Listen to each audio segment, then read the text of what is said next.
How long until a campground pays for itself? Let us actually buy one and find out. Here is a mid-size RV park. 100 sites. Decent spot. Near a lake. Parks like this change hands for somewhere around $25,000 a site. So call it $2.5 million all in. 100 sites at $50 a night.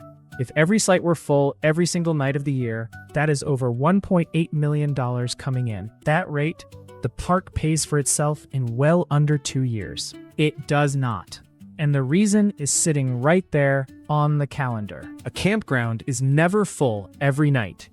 It is full for one season. Blended across the whole year, occupancy runs closer to half, and most of that packs into a handful of summer months. Run the math again with the real season, and the answer changes completely. So here is where we are going.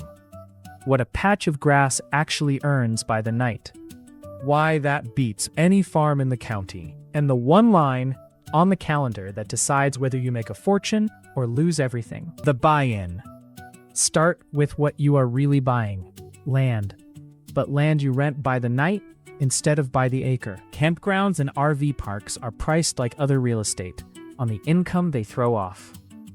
Value a park by its site count and what each site earns. Across the country, a stabilized site is worth somewhere between $15,000 and $40,000, with rural seasonal parks below that and coastal resort parks well above it. 2 ways in. Way 1. You buy a small mom-and-pop campground, the kind a family runs themselves, for a few $100,000 up to a couple million. Way 2. You buy or build a destination resort, which can run from a few million into the tens of millions. And here is who you are bidding against now. Big money has arrived. Public landlords like Sun Communities and Equity Lifestyle Properties, plus private equity-backed platforms, have been buying up RV parks aggressively because the returns beat apartments, and the market is full of aging family owners ready to sell. There is also the franchise route, a KOA sign out front, which buys you a brand and a booking engine. Classic financing is a government-backed loan of up to $5 million with a long term. And these parks trade at cap rates of roughly 6 to 12%, higher than apartments, because a campground is not a passive building. It is a business you have to run. What you inherit, buy one, and 4 things come attached. First, and this is the big one, seasonality. Most campgrounds make the bulk of their money in a short window. A northern park might earn for 4 or 5 months and sit nearly empty the rest of the year. That season is the business, and it is short. Second, the amenity treadmill. Campers today do not just want a patch of dirt. They expect a pool, fast Wi-Fi, clean bathrooms, a dog park, a splash pad, a camp store, maybe cabins and glamping tents. Every one of those is a bill, and your competitor down the road is adding more, so you can never stop spending. Third, the infrastructure. Water lines, sewer hookups, and electrical pedestals big enough for modern RVs, plus the roads through the park. It is expensive to install, expensive to maintain, and on an older park, a huge amount of it is quietly worn out the day you buy it. And fourth, the weather. A flood, a nearby wildfire, or a bad storm can erase an entire season, and there is nothing you can do but watch it happen. The revenue layers. 5 ways a campground pays, and they stack in a specific order. Number 1, the nightly site rent. RV sites, tent sites, and then the premium tiers, cabins and glamping units that can charge several times the price of a bare pad. Number 2, and this is the quiet profit center, the camp store. Firewood, propane, ice, snacks, and camping gear, sold at convenience store margins to a captive guest who is not driving 20 minutes to town. In a well-run park, this kind of extra income is a fifth to a quarter of the whole take. Number 3, the amenities sold again. Boat and kayak rentals, mini golf, laundry, activity fees. The pool draws them in, and then it sells them things. Number 4, the long-term and seasonal guests. Snowbirds and workers who park for months at lower nightly rates, but fill your sites reliably. That is your stable base income, the floor under everything. Number 5, everything else the land can do. Group and event bookings. And on spare acreage, a lease to a cell tower or a billboard. A quiet check that arrives whether a single camper shows up or not. Listen to that again. Here's the number that makes this whole business make sense. Yield per acre. A good acre of farmland in this country might earn its owner a few $100s in a year. Now take that same acre and put a campground on it. 1 acre holds roughly 8 to 10 RV sites.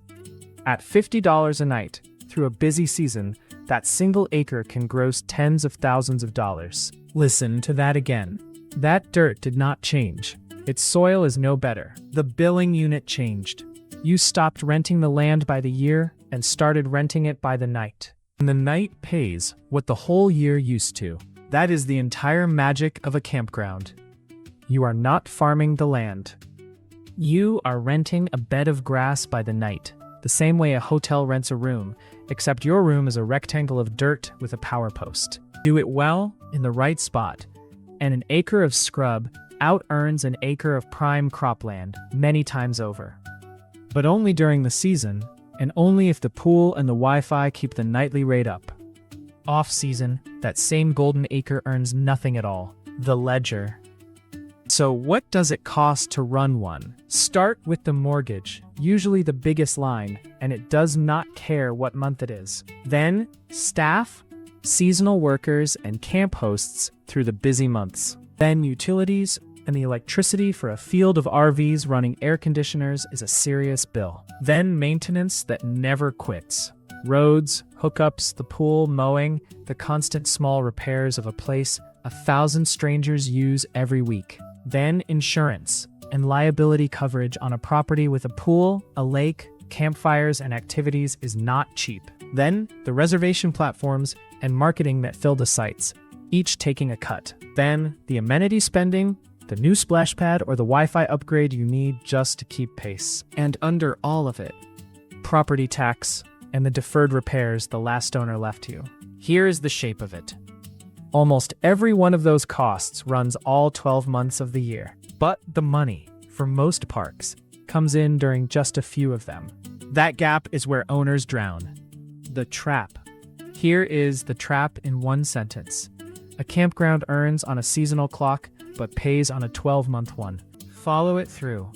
Your mortgage, your insurance, your property tax, your core maintenance, all of that runs every month, summer and winter alike. Your revenue lands in a short season, so the entire year rides on a few good months.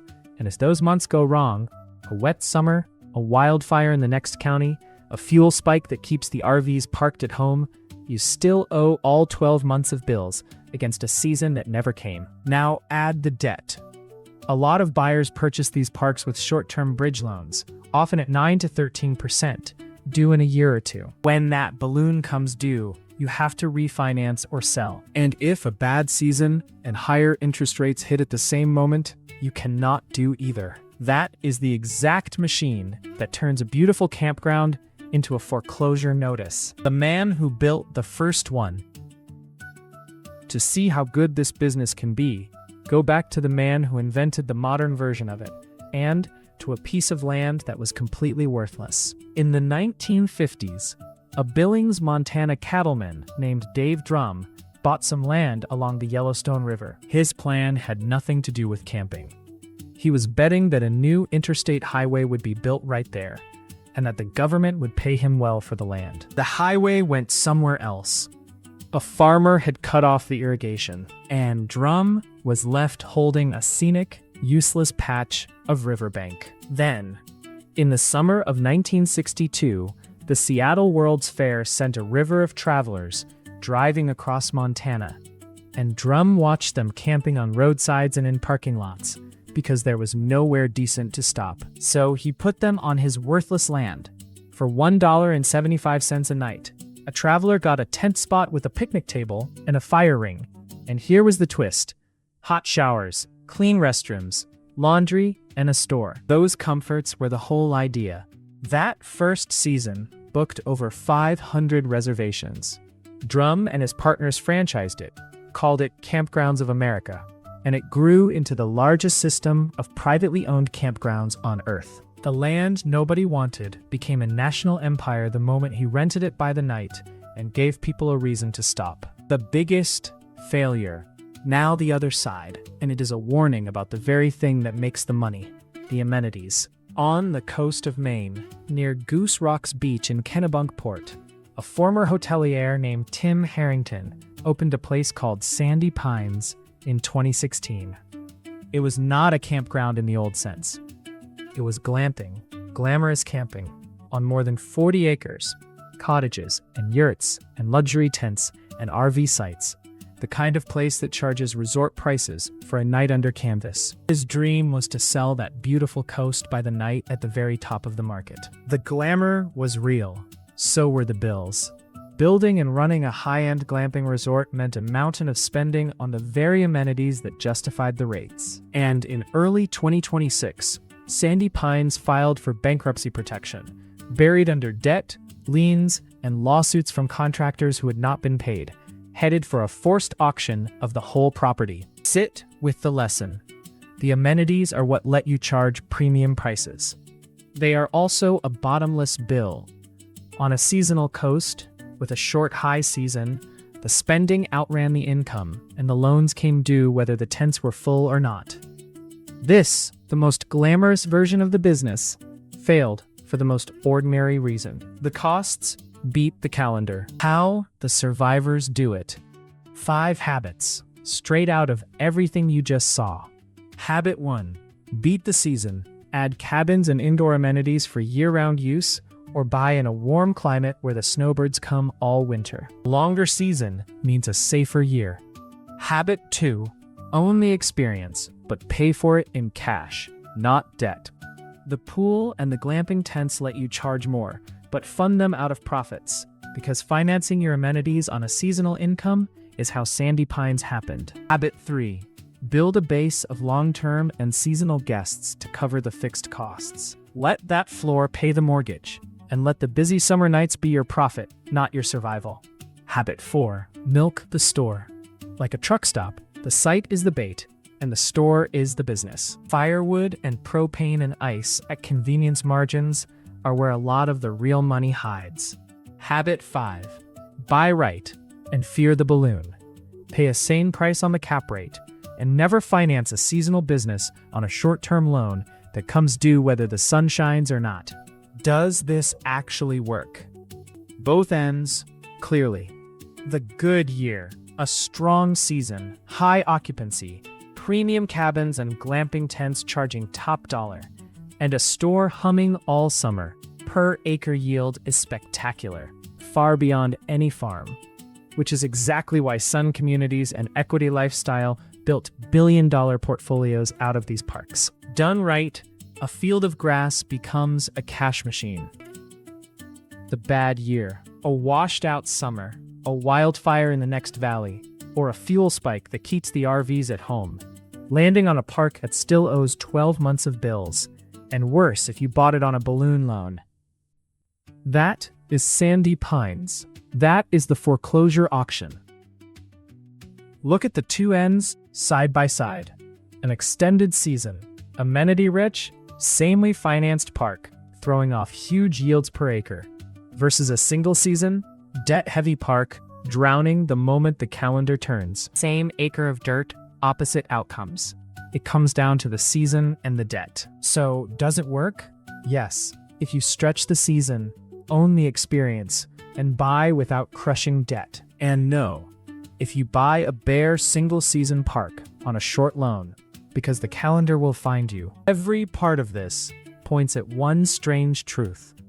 Dave Drum did not get rich on the land. He got rich on the night. That riverbank nobody wanted did not become more valuable. The billing unit did.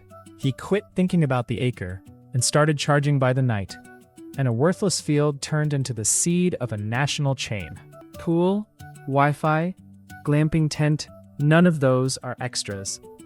They are the only reason anyone will pay you by the night at all. Strip them away, and you are back to a patch of grass worth a few dollars an acre a year. You never really bought a campground. You bought a field and the right to rent it one night at a time for the few months a year that people actually want to be there. An acre was always cheap.